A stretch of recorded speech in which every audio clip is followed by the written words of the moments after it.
What's going on, guys? This is Dave Heilman, a.k.a. Dynasty Dorks, and this is the SGPN Fantasy Football Podcast on the Sports Gambling Podcast Network, presented to you today by WynnBET. WynnBET is now live in Arizona, Colorado, Indiana, Louisiana, Michigan, New Jersey, New York, Tennessee, and Virginia. From boosted same-game parlays to live in-game odds, WynnBET has what you need to win. Sign up today, bet $100, and get a $100 free bet at sportsgamblingpodcast.com/WynnBET. That's sportsgamblingpodcast.com/WYNNBET to claim your free bet today.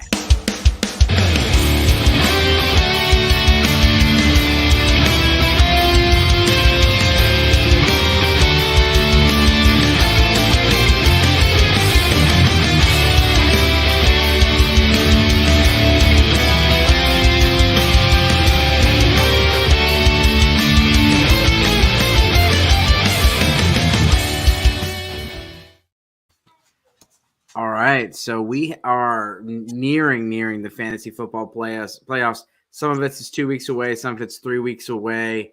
It's getting there, and so today we're going to talk about some trade targets. I know some of your leagues are done with trades, and I'm just I apologize that you're in those leagues. My leagues typically go until around the playoffs. I understand not wanting, some collusion or something, especially in redraft, but man, like some of these, like before Thanksgiving trade deadlines, like that's a tough commish, man. So for me, I want to do some trades, and I want to talk some trades I brought in. So obviously, like we got Brad here to talk about some of his buys and sells. We're also going to talk about the 2023 free agent running backs that we didn't get to on Monday. Brad, how we doing today, sir? I'm good. I'm excited. I got a glass of Horse Soldier bourbon. I'm still in my work costume, I'm going to call it right now. I haven't even changed yet, but I'm so excited because I realized that something that we talked about like after week 4 actually happened for me. We said, hey, don't freak out if you start out 0-4. It's a long season. Well, not only did I start out 0-4, I started out 1-5 through the first 6 weeks in a league where I was the defending champion. I've gone on to win 6 weeks in a row, and I have locked in a playoff spot. It happens. So don't overreact to those first couple weeks of the season. We are living proof that every year teams that start out 0-4 or 1-5 get in. So I'm in a really damn good mood. I get to see Deshaun Watson play football this week. I'm just stoked, man. I'm just stoked. I get to see that $230 million guaranteed on the field, and really, if we're honest, probably start to suck for the first 5 or 6 games. So I'm ready. Yeah, man. It's going to be a lot of fun. We're going to look at the fantasy football strength of schedule as well. When you're making these trades, you're looking at players and you don't want to go and make that purchase. And then you go look at their playoff schedule and go, bleep, I wish I didn't do that. So let's look at that. So let's just go straight into it, Brad. Let's get into some quarterbacks. If I was going to go buy a quarterback right now, who are you going to tell me to buy? I'm going to tell you to buy somebody who you don't even know who they're going to be playing for next year. Jimmy Garoppolo, currently the quarterback for the San Francisco 49ers. Look, dude's been playing pretty damn well. Over the course of the last 7 weeks, he's averaged 23 fantasy points per game. 23.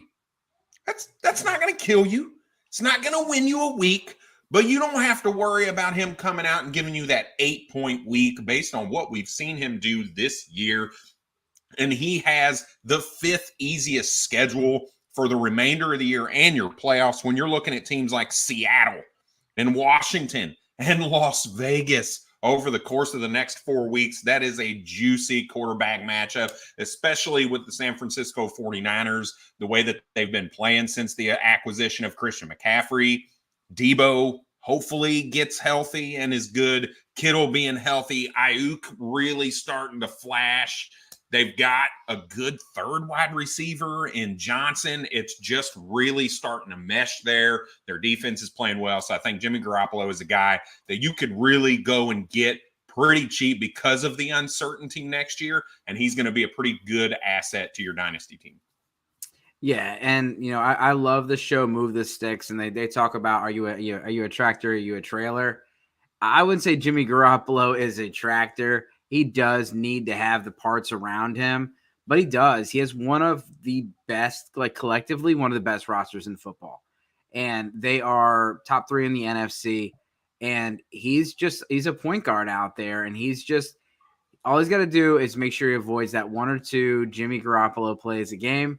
But I think he's played himself into a spot next year. I mean, there's no for sure this is going to be a starter. Like Bryce, we have Bryce Young and we have C.J. Stroud. You got Herndon Hooker, who people like. Will Levis, some people like. But Levis does not look like he's ready to start any NFL games right now. Hooker just tore his ACL. He still has some things to do as far as his footwork and mechanics and things like that. And Stroud just got beat up pretty good by my Wolverines this weekend. Yeah, he did. So we'll see. But Jimmy Garoppolo is most likely going to be starting for a team next year. I also think the Commanders who try to get him this year are a good spot for him next year. But there's plenty of spots. I like that pick. And I'm gonna stick to the I don't know where they're gonna play next year. And it's my boy Geno Smith. I've been talking about Geno Smith all year. And I went and purchased him back when he was on Black Friday, super cheap. Got him for a couple thirds in our league. There's a couple other leagues where I've got him for, a late second, for, a pick swap. Like I give a second for Geno and a third kind of a deal. And, Geno Smith he's got two of the best receivers in the game. He's got a great running game. The offensive line's been much better than predicted. And he's got a great schedule. So if you go and get him now, he's going to help you get to the playoffs. He's got the Rams. He's got the Panthers. Then he has the San Francisco 49ers, which is not a great matchup to start your fantasy football playoffs. But then he gets the Chiefs, and then he gets the Jets. And, revenge match for Geno. We love those revenge matches. But he's got a running game that he can work with. You got the pass catchers and the big playability, and he's been running the ball a lot more than people give him credit for. Geno Smith has had in the last 6 weeks, he has 48 yards, then he had 7, then 26, 38, 22, and 22, giving you a nice little safe floor that 1 or 2 extra points adds up pretty quick. So give me some Geno Smith. Let's check in with the sponsors and then tell you the quarterbacks that we are going to sell. All right. Yeah. And let me tell you about WynnBET. Are you ready to win money and boost your odds? WynnBET is now live, hopefully, in a state that you're in. Could be Arizona, Colorado, Indiana, maybe even Louisiana, Michigan, New Jersey, New York, Tennessee, and Virginia to round it out, and more to come. We're bringing the excitement of Wynn Las Vegas to online sports betting and casino play. They have exclusive rewards in there right at your fingertips with Wynn Rewards and on WynnBET. Looking to get involved in the same game parlay? I got one going tonight. Keeping my fingers crossed.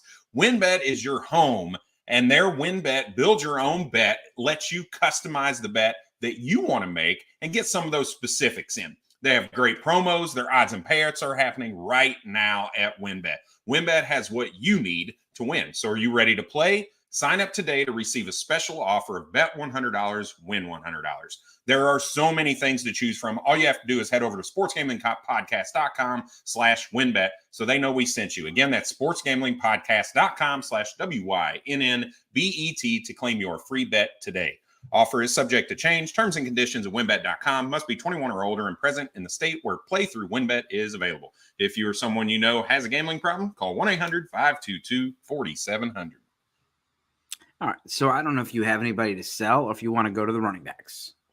No, yeah, I actually put the second guy that was shocking to me when I thought about it. I was like, most people are selling this guy, but I'm gonna flip it on its head and I'm gonna buy him right now. and it's going to be Russell Wilson. And people are panic selling right now. Sell, sell, sell. I think I'm going to play the contrary. I'm going to be like, you know what? This is the lowest that Russell Wilson's going to get. I don't think it's going to go much lower. I am buying him right now when I can get him for a second-round pick. I can get a starting quarterback in a super flex league for a second-round pick who, I get it, he's looked bad. But is he going to get worse than 8 points this week? I don't think so. I think it might be a buy low opportunity for Russell Wilson today. He does have a good strength of schedule moving forward. He gets to play Arizona, the Rams, and Kansas City. That's the 8th best schedule for the quarterback position moving forward. And I just have that window's going to close. All it's going to take is one good game, and Russ's value is going to jump back up. So maybe it's a buy now. Let him have that good game and then sell him if you want to. But I think I'm playing a little contrary right now, and I might go try to get him on the cheap. Yeah, so gross to say. I need to take a drink of bourbon. Yeah, Russell Wilson, I sold him earlier in the year, and I thought, yeah, I definitely had to retreat, and it's ugly. And, there's just, there's a lot to say about the locker room stuff that, he's losing the locker room. The teammates don't like him. And some of the bogus things that you're seeing from him. There's something about that. And, he doesn't have the rushing upside he used to.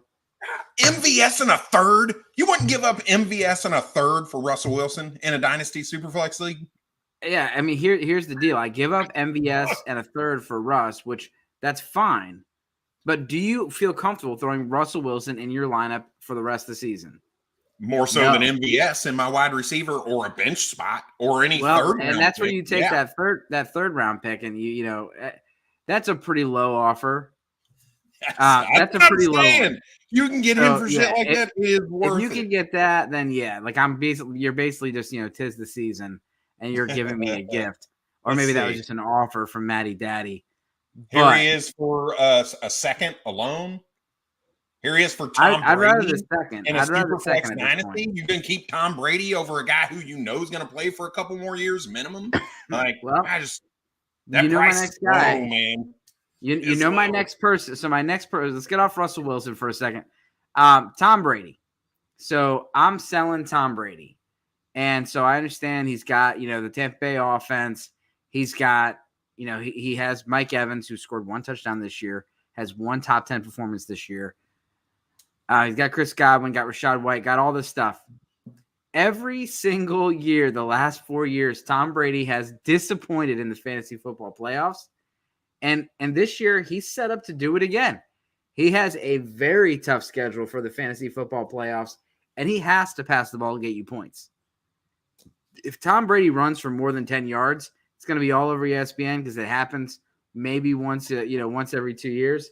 But the Tampa Bay schedule for, week 14, 15, and 16, or 15, 16, and 17, it's tough. It's one of the tougher ones in the league. Tampa Bay is going to have, they're going to have one of the third worst, 29th best, and then, the third worst, 29th best, and then the 5th. You just stick away from Tom Brady, and then you're not going to have any value next year. So sell Tom Brady while you can, get what you can from it, because you're literally, if you get Tom Brady and you get eliminated from the playoffs with Tom Brady on your team, he's going to retire there because he's likely not going to be back next year. All right, who do you got for us? All right, so moving on to the running back position, I'll go with my buy first. And I think my buy is a Cleveland Brown. I think I'm going to buy Kareem Hunt right now. He's been garbage for your fantasy team right now. I get it. But you can get him really damn cheap. Jordan Love and a 5th gets you Kareem Hunt. Like, is Jordan Love even rostered in some of these leagues? Is this a super flex league or one quarterback? This is a super flex league. It was a super flex league. A 24-second will get you Kareem Hunt.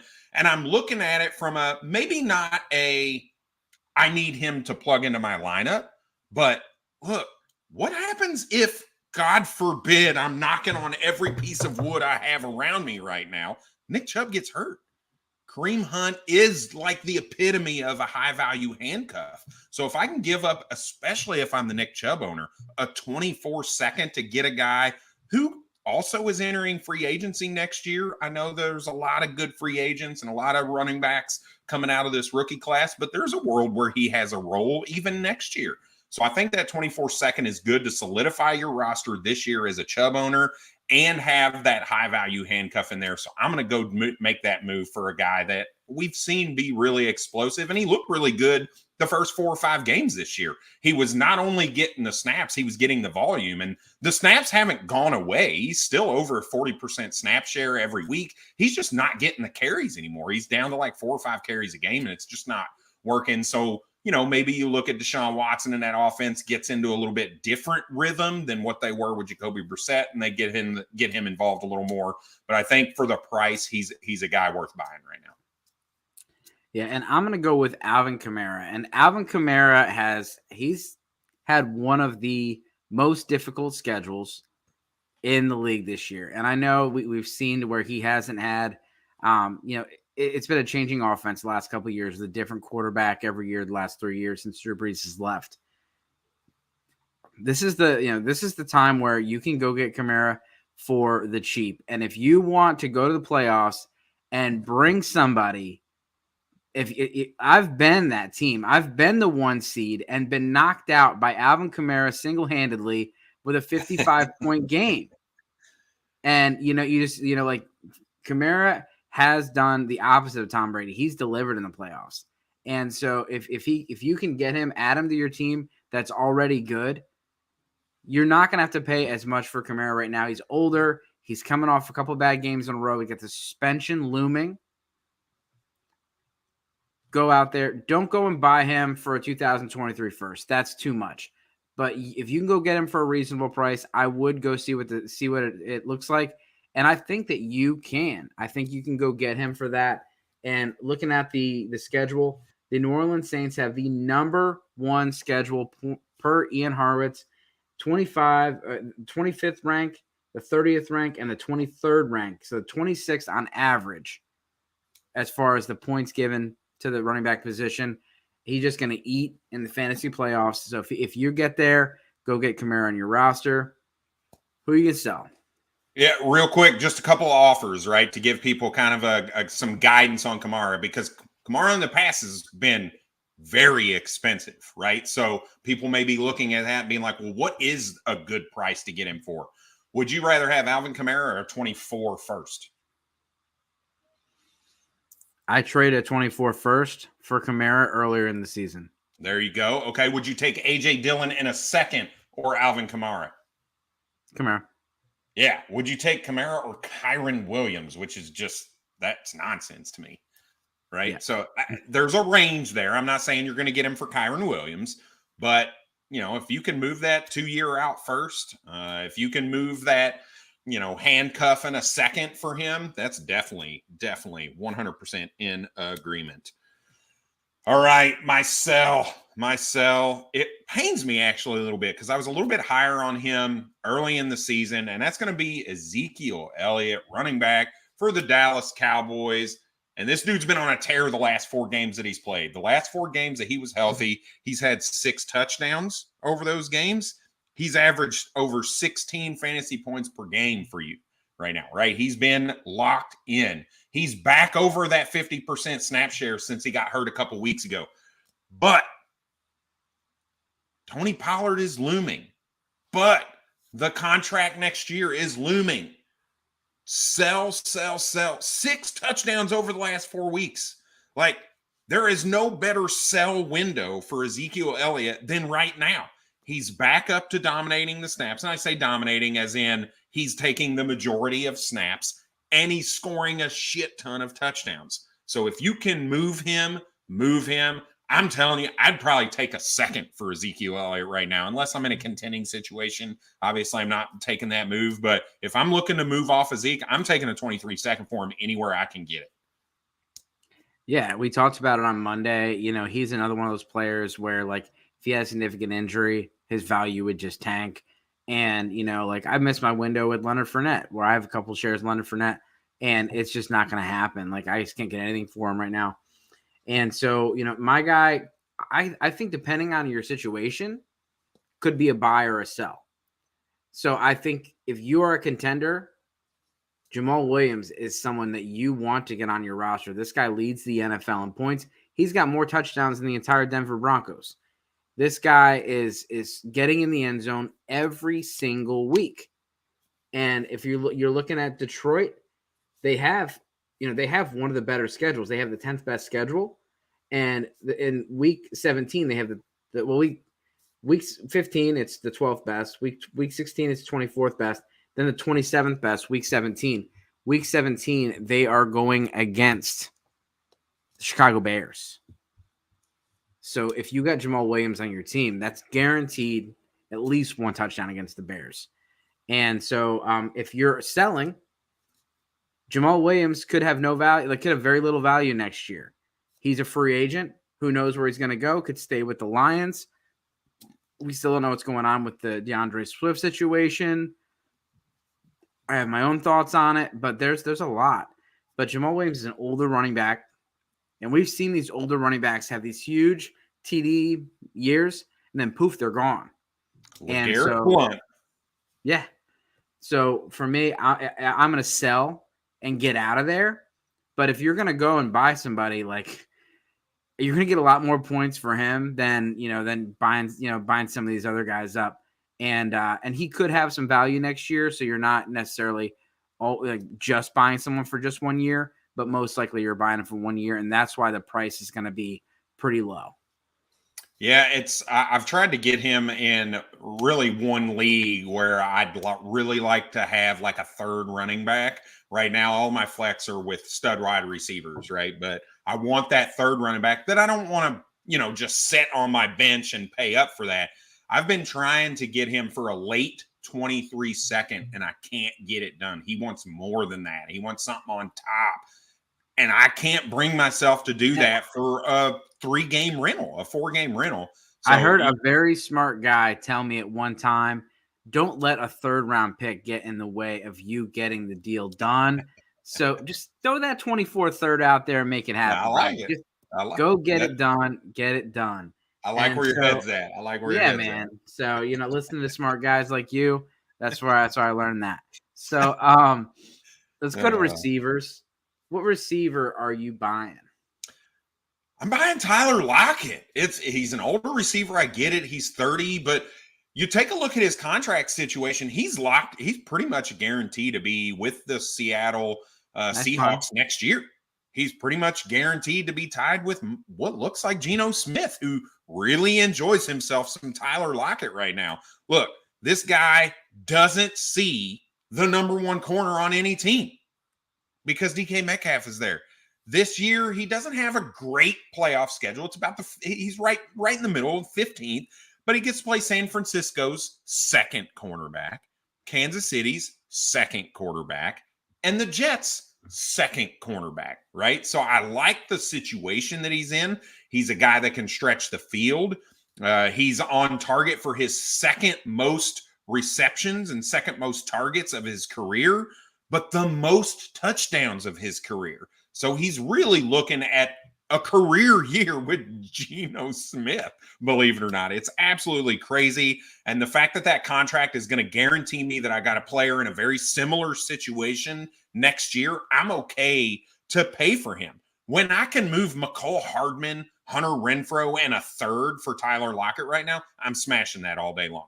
If I can move a 23 second for him, which has happened, all these trades are via, either DLF, you can see them, or Dynasty Nerds, you can see them in there as well. Those are trades that have actually happened. And I think that's fair value from a Dynasty perspective. If I can move a 23 second for him, I'm doing that as well. So I think Tyler Lockett at the price point and his performance right now and what I expect next year to be, he's definitely a Dynasty buy for me right now. Yeah, no, and I like all that. I was definitely looking at Tyler Lockett as somebody that I would target, and for the exact same reasons. I actually just traded for him today, about an hour ago. So I'll let you critique me on air real quick. So this is a single QB league. I moved a first and 2 24 thirds. 2 24 thirds and a first this year for Kyler Murray, my starting quarterback in that league. I'm a playoff team. One QB is Tom Brady, who you said not looking good. Kyler Murray and Tyler Lockett. So basically a 23 first for Murray and Lockett in a single QB league, right? Not a super flex, but a single QB. Is that good? Bad? Does that seem fair? It's hard to give up a single quarterback league, hard to give up first, but you're getting 2 starters for a first. I'm fine with that. Yeah. I'm fine with that. That's where I was at. Tom Brady starting is not great. No. So I want to go back to this Tom Brady thing in the playoffs because it's real. So Tom Brady, in the fantasy playoffs last year, he started out week. These points are all whacked in this league. Here, I'll look real quick. That league, there's like bonuses and stuff. Oh yeah, no. And I'm like, yeah, that's not what he did. All right. So last year he had 4 points, 16 points, and then 33 against the Jets in week 17. Yeah, the other league I had 44 points. I'm like, that's not right. 2019, week 14, 12 points. Week 15, 16 points. Weeks 16, 19 points. And then week 17, 18 points. And then he was a little better in 2020. He had 14 points, 27 points, and then 37 points week 16. So a little better on that year. But Tom Brady is, he's let us down. And and he hasn't proven that he's going to not do that this year. He has not been great. Yeah, and so for me, back to, like I said, Tyler Lockett, love that. Geno Smith is one of the reasons I picked that. I actually was trying to trade for Tyler Lockett or DK Metcalf today, and I threw the guy. He's got both, so I threw him the same exact offer for both players. It's redraft, just to see what he'd say. Yeah. And so we'll see. I'm still waiting for him. Actually, he countered with an offer for you. He countered for me. Oh, all right. So he has not accepted yet, but he sent me a counter and I rejected it. So my sell is DJ Moore, and I'm gonna go straight to the sell. Originally I wrote him down as a buy, but it's just like every single year. And we looked at the contract situation. This guy's stuck in Carolina, and I don't know who the coach is going to be next year. I don't know who the quarterback is going to be next year. And they just played themselves out of a top 5 draft pick. They were sitting at 2, and then they beat the Broncos, and then the Lions lost, and everybody jumped them. So the Chicago Bears, the Houston Texans, the Denver Broncos, Detroit Lions are all sitting ahead of them, and all of them could all get a quarterback, minus probably the Bears, or they could all trade out, or they can call Carolina and say, show me the money. And, so Carolina's in a bad spot because if that happens, then they're going to have to trade away all those picks they got for Christian McCaffrey to move up 2 spots to get a quarterback. And so DJ Moore is just in this spot where it's just not good. It's just not good. And you finally got a little glimmer of hope with Sam Darnold in there. That's how bad it is. Take advantage. Get out. Get out. DJ Moore has just always been a player that everyone has an infatuation for, but he hasn't been as good as people want him to be. And so that's why I'm selling DJ Moore. You can at me at Matty Daddy Presents on Twitter. Nice. So I want to segue just real quick before we get to the wide receiver one. And you talk about the situation that Carolina finds himself in, possibly losing out on the top 3 quarterbacks in the draft. I don't think there's a world where Will Levis goes top 5 right now. He just hasn't played well in the second half of the college football season. But with that aside, everybody seems to forget about Matt Corral. Do we think there's a chance that he's the starting quarterback for the Carolina Panthers going into next season, or at least gets a chance to compete for the starting job? There's a chance, but one, he's a day 3 pick. Yep.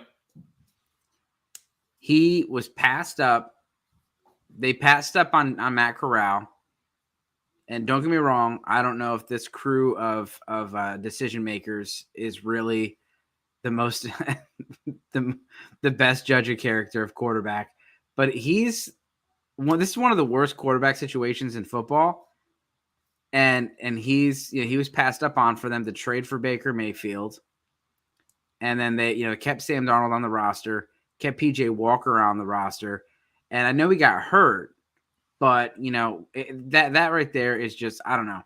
I think what I wonder about it, right, is he can't, right, they brought Baker in assuming that Baker was going to be playoff form from a year and a half ago, right? That didn't happen. They drafted Matt Corral to kind of add some depth. When he got hurt is when we're looking at, okay, PJ Walker's making the roster and getting a chance to start because Baker sucks and Sam Darnold's still not healthy yet. So I'm just, people are going to ask, like, hey, this guy's sitting on my taxi squad. What do I do with him? So when you talk about DJ Moore and the team and quarterbacks and where they're drafting, that comes into play, right? What if they fall out of that and they trade back? They say, you know what? We're not playing this game. We're going to trade back because Will Levis did get taken top 5.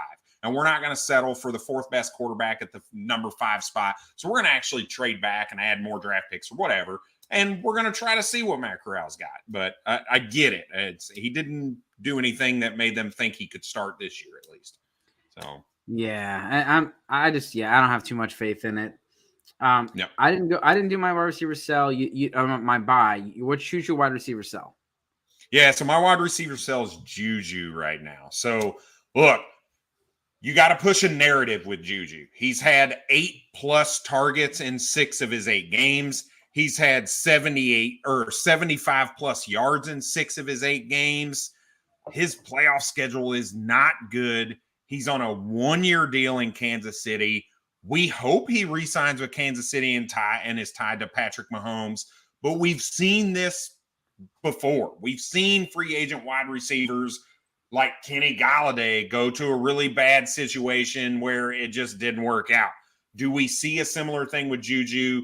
If he's not playing with Patrick Mahomes, is there a quarterback or a situation somewhere where we're like, we kind of like that, right? Cleveland and Deshaun Watson's not taking him. Justin Herbert, they're not adding him with Keenan Allen and Mike Williams there. Some of that Josh Allen, does he go there with Gabe Davis and Stephon Diggs? Maybe, maybe not, right? But even then, he's looking as a third fiddle in the grand scheme of things. So I think you got to push the narrative and get out from under Juju before free agency hits because his value could plummet, right? And he's had a rough couple games since he came back from injury, so that's going to be tough. But if you get a sell window, let's say he blows up this week, maybe you wait until that happens, or maybe you give him a couple more weeks if your trade deadline is later on in the season. But you've got to figure out a way to sell Juju Smith-Schuster for something of value right now. Yeah, and so this is another one that could be a buy or a sell depending on what side of the coin you're on. But if you're looking to buy a receiver that is going to be able to produce this year and produce at a high level, and that's Keenan Allen. Mike Williams is coming back. He's been banged up. Justin Herbert's starting to heat up. And Keenan Allen is heating up. I get it. There's some risk because he just came back off soft tissue injury. You don't want to go buy him and have the same thing happen. But that's why the price, I believe, is going to be right. And Brad, I don't know if you can look up some Keenan Allen trades, but yeah. Keenan Allen is not someone that's going to cost you a whole lot. So as far as someone you're looking to buy, you're going to pay wide receiver 3, wide receiver 20 prices, and you could get a top 10 receiver PPR the rest of the year. And next year, you'll still have Keenan Allen. Again, it's a depreciating asset, and that's why the price is going to be right. On the other end of it, if you're someone that's not competing or you happen to have a good enough receiver room that you want to get out, you want to probably get out a year early because he still can produce the rest of the season this year, but he's another one of those players that, if he gets an injury next year, could be a Julio situation where he's just kind of boom done. And so that's my thing with Keenan Allen. He's in PPR leagues especially. He's just he's a monster. Yeah, so there's a good variety of trades that we're looking at right now. Would you rather have Keenan Allen or a nice little rebuild move to get Darnell Mooney and a 23 third? Yeah, if I am a competing team, I will go make that move. And we like Mooney, but do we like Mooney enough that it's really going to matter? Like, there's so many good receivers that I'm okay with making that move because Yeah. I can replace Mooney, and I probably have somebody on my team that can already replace him before Keenan Allen even comes in. Yep. Yeah, absolutely. I would agree with that 100%. Would you rather have Keenan Allen or Kylan Williams and a couple thirds? Yeah. Right. I'm not Would a you? Kyren Williams guy. Yeah. Would you rather have Keenan Allen or Kadarius Toney and a 24 second? Oof. Well, I can see doing both. I think Kadarius Toney to Dynasty is a good long-term play. I don't think he's going to do much this year.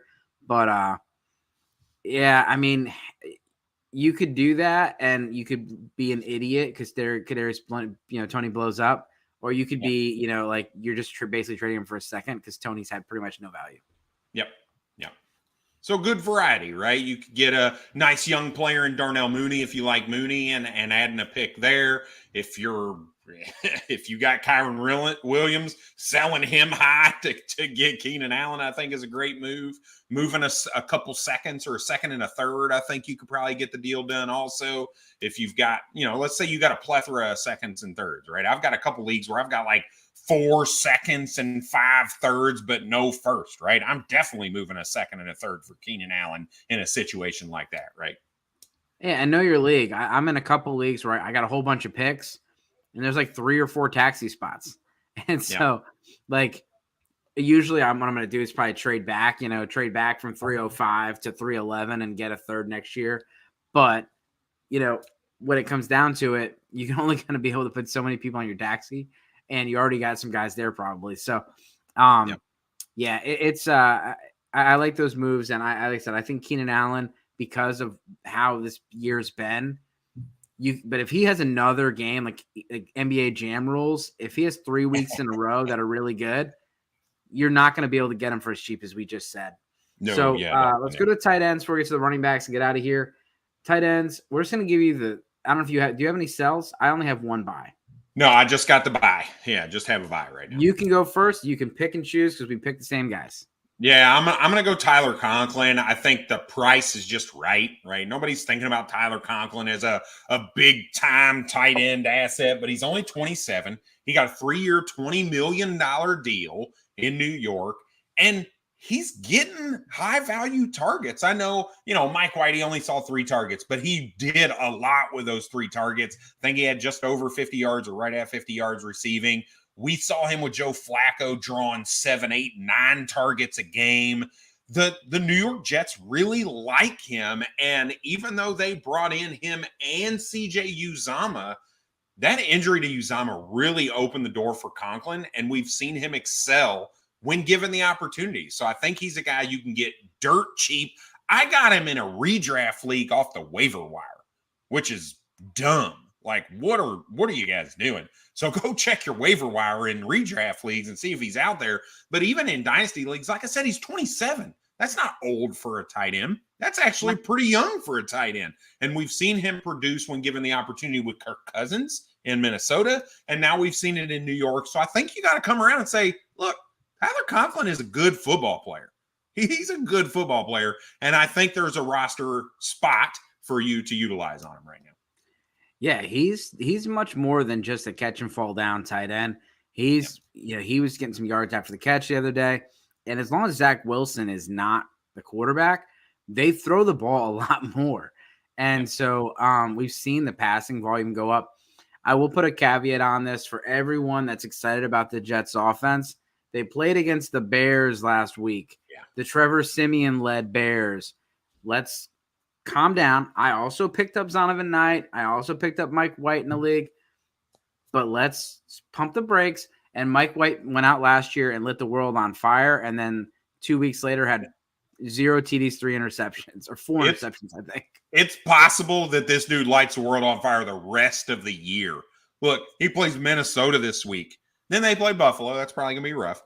But then they played Detroit and then Jacksonville and then Seattle and then Miami, like teams that are really bad against the quarterback and the tight end position.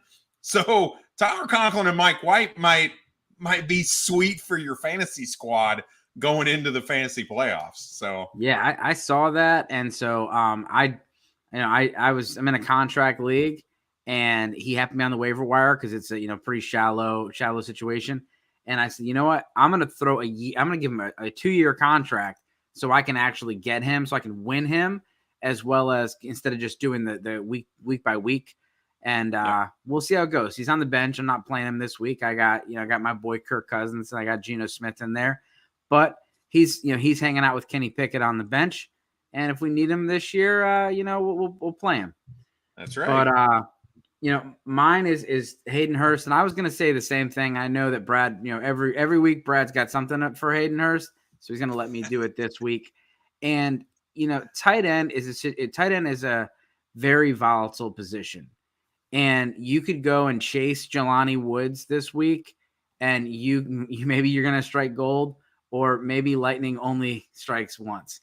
And so, tight ends are just so hard to find. That's why it's such a premium for guys like Kelsey. That's why everyone's so excited about Kyle Pitts. If Kyle Pitts was a receiver, people wouldn't be as excited. But because he's a receiver in a tight end's body, everyone is excited about it.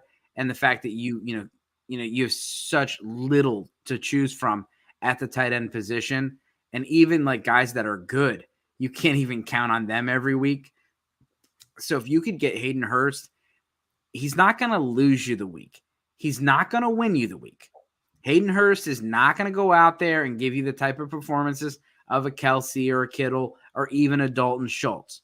But he can offer you a safe floor, 9-10 points on a very good passing offense with a getting better defense, but it's still a subpar defense that typically has them in high-scoring games. And when everyone's focusing on Chase and everyone's focusing on Higgins, Hurst is just sitting there in the middle of the field like a nice little blankie for Joe Burrow, and he just, he gets 4 or 5 for 40 every week, and it's nice and simple. And he could be back on the Bengals next year.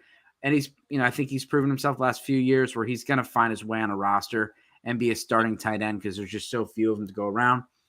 Any more tight ends before we talk about these free agent receiver or running backs that we continue to almost miss? No, I'm good. All right. So let's just briefly talk about a few of these guys. Really want to make sure that everyone is just aware of the list, because there's just a massive list. And so I'm going to go through the entire list, and then Brad, let's pick 2 or 3 to talk about. So okay. Saquon Barkley, I have the list in order of our Dynasty rankings as of the time I wrote the article, which is 3 weeks ago. Saquon Barkley, Josh Jacobs, Tony Pollard. Josh Jacobs is 24. Saquon is 25. You have Tony Pollard's 25. Miles Sanders is 25. David Montgomery's 25. Kareem Hunt is 27. Then you have Alexander Mattison, who's 25. Devin Singletary, 25. Rashad Penny's 26. James Robinson is 24. And then you have Damian Harris is 25. Jeff Wilson is 26. Raheem Mostert's 31.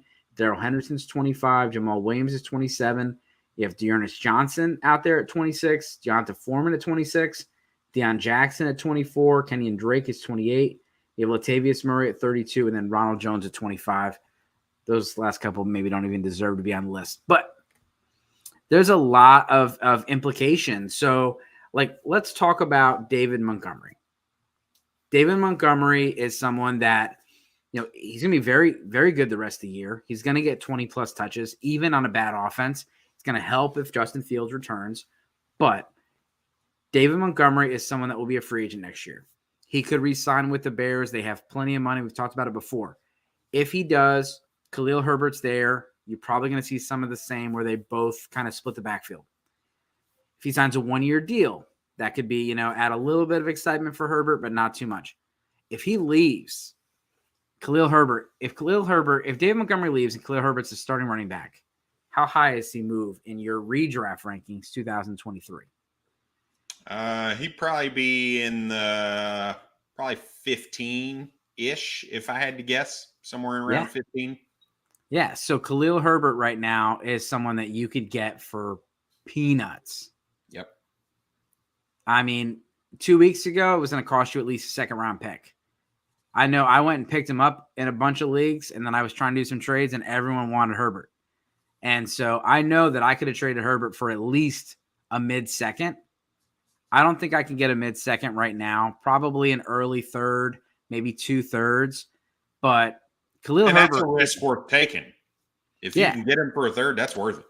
So I would suggest going out and getting Khalil Herbert. And if you have David Montgomery, even better, because you could be in a situation where you have two starting running backs, or you have both starting running backs, and they both were pretty good at the same time.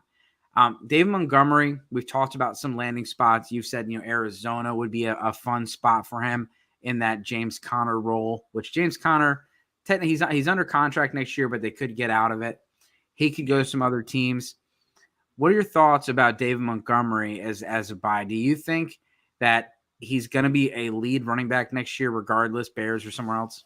Yeah, he's actually my buy. I put these guys in tiers a little bit, right? So when I looked at him, I said, okay, who do I think I would pay similar cost for? And I put Saquon and Jacobs in their own. I think Josh Jacobs has worked himself into a monster running back deal. I think Saquon is going to get a monster running back deal, which is why I put those two. And I think Josh Jacobs ends up staying in Las Vegas, which is another reason why I traded for him on a contender today.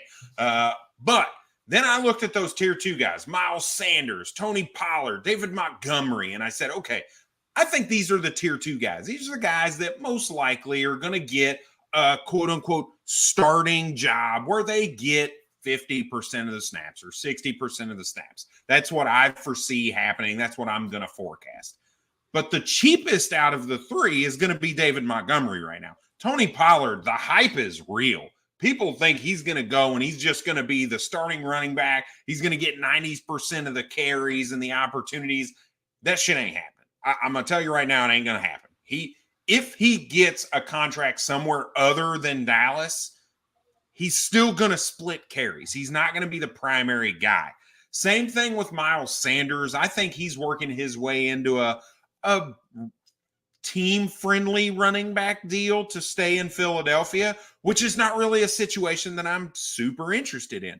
And David Montgomery, I think, is that guy that's hanging out there that may get a starting gig somewhere else. Somebody's going to pay him because he is a really good, serviceable running back, but he's the cheapest one out of the group right now. So I'm going to go for David Montgomery because of that price point, and I think he's going to provide similar production as a Miles Sanders and as a Tony Pollard moving forward in future seasons.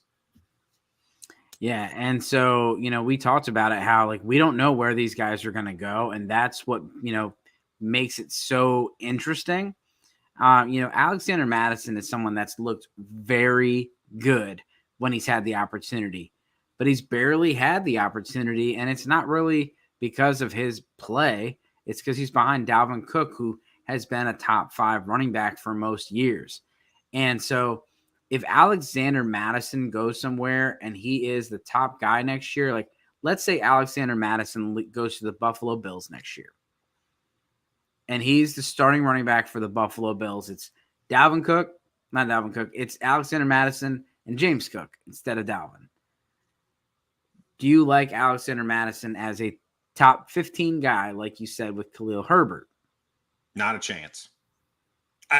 I'm not that high on Alexander Mattison, number one. And when you say as a Bill, I'm even less interested because they don't really know what the hell they're doing. Well, let's take the Bill out of the equation. If he's a starting running back somewhere. I still don't. I just don't believe he's going. If he gets it, sure, I guess. I'm not comfortable with it. I don't personally think he's a starting running back, right? I just don't see it. I get it. He's had some opportunity. He's looked pretty good when given it. But if he was that good, he'd have more than no real opportunity when Dalvin Cook is an injury-prone guy, right? I'm not buying it. I'm not a guy that believes that he's going to be a starting running back. So I'm not going to buy him right now, hoping that that's the case, because if he gets signed as a backup somewhere, he's just going to be useless again. You're not going to get anything for him. He's not going to be sellable. He's going to be a handcuff that you hold hoping that the starter gets hurt. So I'm kind of steering clear of the Alexander Mattison train right now. And Alexander Mattison is someone that you could get for cheap. Nothing. Yeah. And so like that's where I would take, and we've talked about it before. I've said I've seen some times where Alexander Mattison scores a touchdown and I'm like, oh, Dalvin Cook. And no, it's not Dalvin Cook. I mean, they single digit number, got the dreads, obviously wearing the same jersey. Yeah. They look similar. And even going back to the year before when they had different numbers, I thought he's looked good. But any other running backs on this list interest you? No, I don't think so. Dynasty perspective.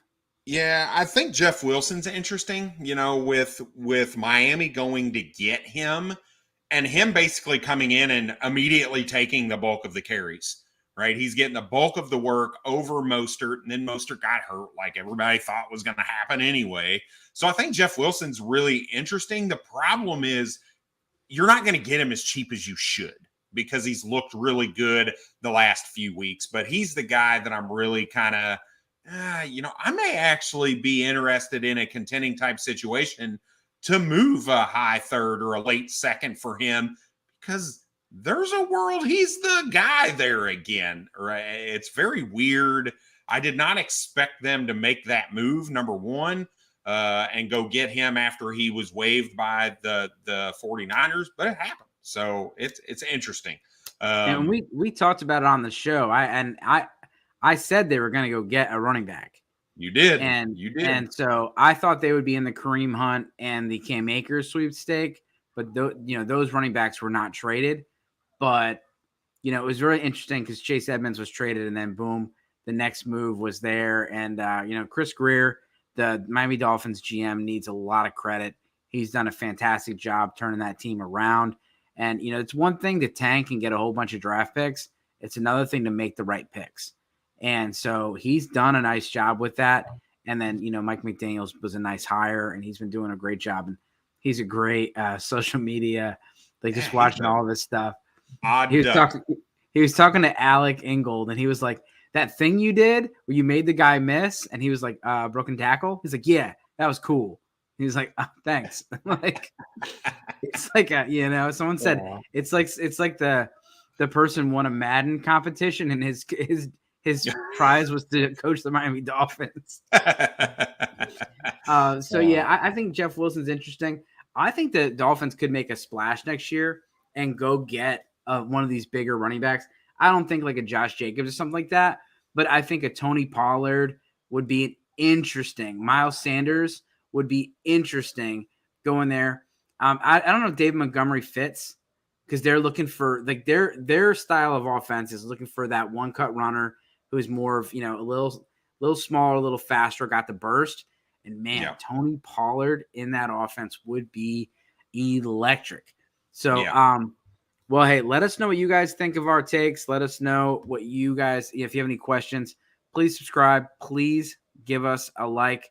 And, if there's any other questions, you can hit us up at SGPN Fantasy on Twitter. The game's about to start. Let's get out of here. Let's get it. All right. Cheers. Good luck in the season.